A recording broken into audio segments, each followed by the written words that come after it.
देखिए, भारत जोड़ो यात्रा पे मैंने पहले भी कहा है कि उसके ऊपर प्रधानमंत्री खुद, हमें तो लग रहा है कि वो लगातार पैनी नजर रखते हैं और किसी दूसरे से भी नहीं पूछते होंगे। वो खुद ही यूट्यूब पे देखते होंगे कि भारत जोड़ो यात्रा में हलचल क्या चल रही है। क्योंकि देखिए, दो तीन कारण तो स्पष्ट है कि जिस तरह से कोटा में भारी भीड़ है छात्रों का, और जो उत्साह दिख रहा है छात्रों के बीच में, और अभी इसमें संकट में भविष्य किसका है देश में फंसा हुआ। आप सोच के देखिए कि जब हिमाचल प्रदेश में गया था तो वहां पे भी छात्र काफी ज्यादा आक्रोशित हमें दिखे थे। दिल्ली से जैसे ही कोई व्यक्ति हिमाचल प्रदेश जा रहा था, ये केवल मेरे अनुभवों में शामिल नहीं था राजीव जी, जी। आप जाते थे तो तुरंत से लोग यही कहते थे कि सर देखिए पेपर लीक हो रहा है, मीडिया में उठा दीजिए इसको। सोचिए, अग्निवीर का पूरा मामला हो रहा है, तैयारी कर रहा था, इतने समय से दौड़ रहा था, फिजिकल फिटनेस पर पूरा ध्यान रख रहा था, 4 साल बाद क्या होगा हम लोगों का। तो एक तरह से अभी इसमें बेरोजगारी जो प्रचंड स्तर पे है, वो युवा सामना कर रहे हैं उसका। नंबर वन चीज। नंबर टू, कांग्रेस युवाओं के लिए आशा का किरण, ऐसा नहीं कि केवल राहुल गांधी बोल गए।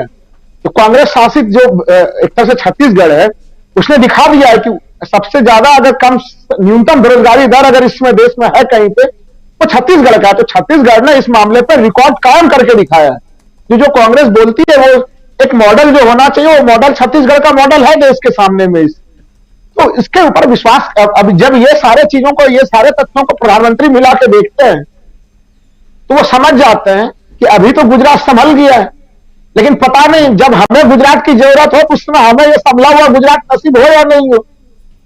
क्योंकि देखिए, कई बीजेपी के नेता भी कह रहे थे, क्योंकि देखिए परसों एमसीडी का इलेक्शन था, मैं सुबह से लेकर रात 11 बजे तक, परसों भी और कल भी मैं सुबह से लेकर 11 बजे तक अलग अलग नेशनल चैनलों पे था। तो अलग अलग लोगों से मिलने की बहुत मौके में लगातार मिल रहे थे। और ऑफ द रिकॉर्ड देखिए, अब भारत में तो डर का माहौल ऐसा हो गया है। ऑन द रिकॉर्ड जो दुनिया की सबसे बड़ी पार्टी है, लोकतांत्रिक पार्टी होने का जो दावा करते हैं, उसके नेता भी ऑफ द रिकॉर्ड बातचीत करते हैं, डरे डरे बातचीत करते हैं।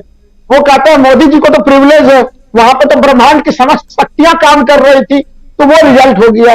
राहुल जी, हम लोगों के क्षेत्र में तो ऐसा नहीं होगा ना, वहां पे हम लोगों के लिए ब्रह्मांड की सारी शक्तियां काम नहीं करेंगी। तो आप सोचिए कि ये चीजें तो वो लोग कह रहे थे। तो आप, ये चीजें हैं कि इस समय जो मोदी जी, जो राहुल गांधी अपने भारत जोड़ो यात्रा में कहते हैं कि डरना छोड़िए, वो संदेश सोचिए कि वो संदेश सामान्य जनता के लिए भी है, वो तमाम बीजेपी कांग्रेस जितने भी तमाम पार्टियां उनके लिए भी है। तो अगर थोड़ा डरना हर कोई छोड़ दे तो लोकतंत्र हमारा पुनर्जीवित हो जाएगा। तो ये जो स्थिति है इस समय, मैं तो देखिए स्पष्ट रूप से कह रहा हूं, भारत जोड़ो यात्रा की पूरी हनक, पूरी तमाम तरह की चीजें, वो हिमाचल प्रदेश का जो परिणाम हम लोग देखते हैं उसमें है। वो लोग सीधे पूछते हैं कि भाई वो गुजरात क्यों नहीं है। भाई प्रधानमंत्री ने, आप सोचिए कि उत्तर प्रदेश कितना बड़ा सा राज्य है।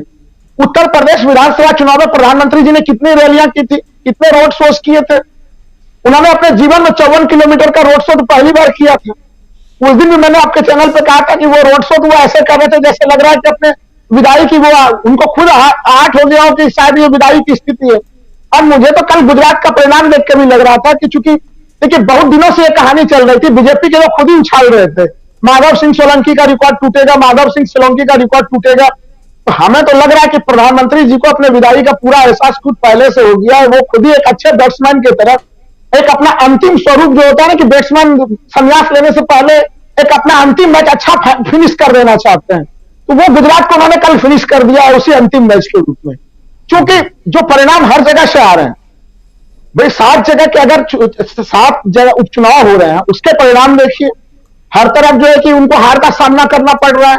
दिल्ली एमसीडी में 15 वर्षों से उनका कब्जा था, और दिल्ली एमसीडी को जीतने के लिए देखिए जिस तरह से तमाम प्रयास थे उनके, उन्होंने यहाँ पे सीटों को जिस तरह से बांटा था, डिलिमिटेशन में करने में उसका सीमा रेखा को जिस तरह से बनाया था, उसमें आम आदमी पार्टी के वोटर्स वाला एरिया का संकलन अलग अलग हिस्से में बांट दिया था, और अपने वोटर का एरिया का उसमें किस तरह से उनकी बढ़त हासिल, सब तमाम तरह की चीजों का ध्यान रखा था। और अब प्रधानमंत्री कह रहे हैं कि हमारी तो इज्जत बचाने वाली हमने हारी भी और वो इज्जत भी बची हुई हार है। तो ये सब कहने से काम नहीं चल रहा। कांग्रेस ने अपनी शक्ति दिखा दी है। देखिए, कांग्रेस लंबे समय से इलेक्शंस नहीं जीत रही थी। अब देखिए पिछला 5 विधानसभा के चुनाव हुए थे, उसमें भी कांग्रेस को कुछ हाथ नहीं लगा था। लेकिन मैं ये मानता हूं कि जिस तरह से यात्रा आगे बढ़ी है, इस यात्रा के प्रतिफल के रूप में हिमाचल प्रदेश के चुनाव को देखा जाएगा। सोचिए, हिमाचल में कौन था वहां? एक तो प्रधानमंत्री जी का चेहरा था। प्रधानमंत्री के चेहरे के बनिस्पत कौन चेहरा था? पार्लियामेंट्री डेमोक्रेसी पूरी तरह से दिख रहा था। तो वहां पे किसी का कोई चेहरा नहीं था, कोई मुख्यमंत्री का कोई उम्मीदवार घोषित नहीं था वहां पे कांग्रेस की तरफ से। तो बिना किसी चेहरे के मुद्दे पे लड़ा गया चुनाव था हिमाचल प्रदेश का, और मुद्दों की वो लड़ाई पूरी तरह से एक तरह से प्रधानमंत्री जी जो है कि उस मुद्दे की लड़ाई को वो हार गए। अब इसे वो स्वीकार करें ना करें, उनको स्वीकार तो करना ही पड़ेगा। जनता को भी राहुल लाल जी कुछ जोड़ना चाह रहे हैं? नहीं देखिए, उस आंदोलन को तो मैं भी वहां पे उसमें शामिल रहा हूं, कवर कर रहा था उस आंदोलन को। तो आपके इस बात से मैं पूर्णतः सहमत हूं। वहां पे एक तरह से आरएसएस के और बीजेपी के तमाम दिग्गज लोग, उनके खाने पीने के फूड स्टॉल, जब वो आंदोलन हो रहा था तो एक तरह से ऐसा 5 स्टार किस्म का आंदोलन था जिसमें ना तो खाने पीने की कोई कमी होती थी। आप जाइए हर तरफ जो है कि फुल इंतजाम के साथ वैसा आंदोलन ना तो उसके पहले मैंने कभी देखा था, उस प्रकार का आंदोलन जिसमें आंदोलनकारियों को भाग लेने में कोई असुविधा नहीं हो। आपको घर में मन नहीं लगता, वहां पे आंदोलन लगता था दिल्ली वासियों को। और उसके बाद भी 2011 से हम लोग 2022 पहुंच चुके हैं। तमाम आंदोलन, किसानों का आंदोलन देखे हैं दिल्ली में, बेचारे अपना मीडिया के ऊपर ध्यानाकर्षण कराने के लिए जो है उन लोगों ने मूत्र तक किया है, सांप तक गले में लपेट के घूमे हैं। क्या क्या चीज नहीं किया है उन आंदोलनकारियों ने। किसानों को देखा है जो लंबी लंबी यात्राएं करके दिल्ली पहुंचे और पैर में जो है कि खून निकलते हुए देखा है। तो वो आंदोलन तो देखे हैं जरूर हम लोगों ने इस सरकार में, लेकिन एक सुविधापूर्ण आंदोलन, 5 स्टार किस्म का आंदोलन, वो आंदोलन अन्ना का ही आंदोलन था। और उसमें तमाम बीजेपी और आरएसएस की तमाम शक्तियां शामिल थी बड़ी विधिवत तरीके से। देखिए, आज जब हम लोग दिल्ली के इंफ्रास्ट्रक्चर की चर्चा करते हैं, उसमें वो कॉमनवेल्थ गेम्स के नाम से, घोटाले के नाम से चीजें होती थी कि ये कॉमनवेल्थ घोटाला हो गया, ये हो गया, वो हो गया। जबकि उसके बाद से हम लोगों ने दिल्ली में इंफ्रास्ट्रक्चर के नाम पे एक चीज नहीं देखा अभी। अभी तो कोई जो लोग आते हैं विदेश से, हम लोग के मित्र आते हैं, तो उन लोगों को लगता है दिल्ली जो विश्वगुरु का दावा करता है, उसके राजधानी की ये बुरी हालत है यहाँ पे। तो हम लोगों को खुद हम लोगों के सर्व से जो सिर झुक जाता है राजीव जी ये बताने में कि भाई दिल्ली की ऐसी स्थिति कैसी है, जब वो विदेशी मित्र हम लोगों से सवाल पूछते हैं।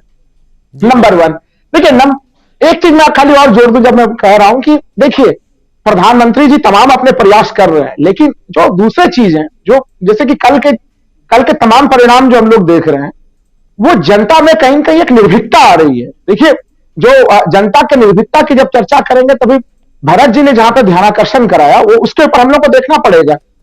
मैंने खुद एक तरह से लगातार मैं वहां के चुनाव पे ध्यान रख रहा था कि प्रशासन का काम होता है वोटिंग प्रतिशत बढ़ाना।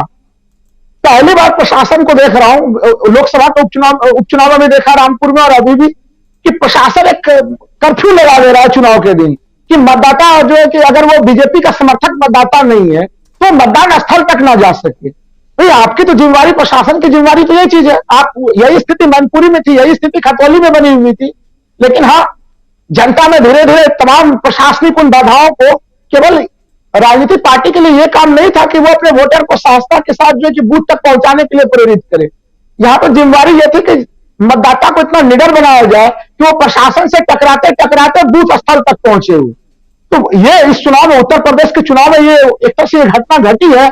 और जो निर्भीकता की बात राहुल गांधी उस यात्रा में कहते हैं कि भारत जोड़ो यात्रा में, कि भाई आप निर्भीक बनिए, डरना छोड़ दीजिए।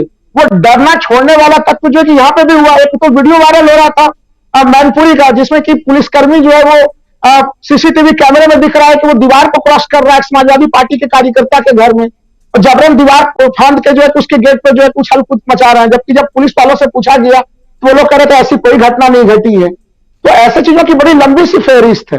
लेकिन एक चीज हमें और अच्छा लग रहा है कि जो भारतीय जनता पार्टी के दांवपेच थे, उस दांवपेच से धीरे धीरे विपक्ष भी परिचित हो रहा है। देखिए, बिहार में जो कल कुर्नी के चुनाव में जरूर जो है उस उपचुनाव में भारतीय जनता पार्टी जीती है, लेकिन उसमें कुछ प्रयोग उसी किस्म के हुए। वहां पे AIMIM को जो 3000 वोट उनको मिले हैं, लेकिन उसी तरह से हम लोगों ने देखे कि वीआईपी को बड़ी अच्छी से खूबसूरती के साथ उतारा गया था और 10,000 वोट वो भी लाकर उसमें अच्छा खासा जो है उन्होंने बीजेपी के वोटों में संधमारी की थी। तो 3600 वोट से जरूर बीजेपी जीती, लेकिन वो प्रयोग, वो दांवपेच अब विपक्षी पार्टियां भी करना शुरू कर चुकी हैं। तो कम से कम एक चुनाव में जो एक हम लोग देखते थे कि चुनाव बिल्कुल एक पक्षी होता था और विपक्ष जमीन पे नजर नहीं आता था, तो उन स्थितियों से विपक्ष भी बाहर आ रहा है। हम लोग अखिलेश यादव की कितनी आलोचना करते थे कि वो ट्विटर पर राजनीति करते हैं, लेकिन अभी आप देखिए जो खतौली में जो घटनाक्रम घटी और जिस तरह से वहां पे शुरुआत के वो चुनाव में, खतौली के चुनाव में जब से मदन भैया शुरुआत में उनका नाम दिया गया था, पार्टी के भीतर खुद बाहरी और भीतरी का मामला छिड़ गया था। लेकिन उसके बावजूद भी जिस तरह से वहां पे 3 युवाओं को मैं कहूं, एक तरह से जयंत चौधरी, अखिलेश यादव जिस तरह से रहे, चंद्रशेखर रावण को जिस तरह से लिया गया और एक वहां पे एक समीकरण बनाया गया कि जाट, मुस्लिम, गुज्जर और इन सबों को जोड़ते हुए दलित को भी जोड़ा गया उसमें।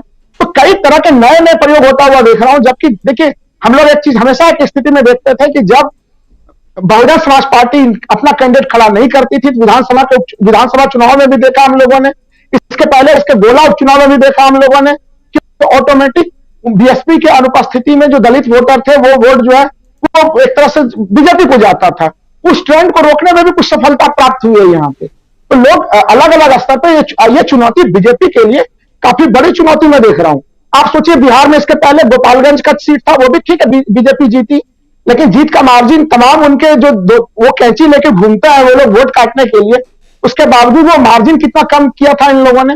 तो कहीं ना कहीं 2024 की जो पूरी एक दिशा अब बिछ रही है, उसमें कहीं वो बीजेपी के लिए कहीं से खुशफहमी पालने की बात नहीं है। मैं कह रहा हूं कि चलिए आप गुजरात को प्रचंड बहुमत से जीतते हैं, 182 में से 182 सीटें ले लेते हैं, लोकसभा में वो आपको 25 सीट ही देगा ना, तो ठीक है, आप गुजरात की आप 25 सीट लेके आप खुश भी रहिए। आप सीट जी 26 सीट, हाँ, खुश ले लीजिए। बिल्कुल सही आप कह रहे हैं कि 26 सीट लेकर के आप केंद्र की सत्ता पर काबिज नहीं हो सकते हैं। आपको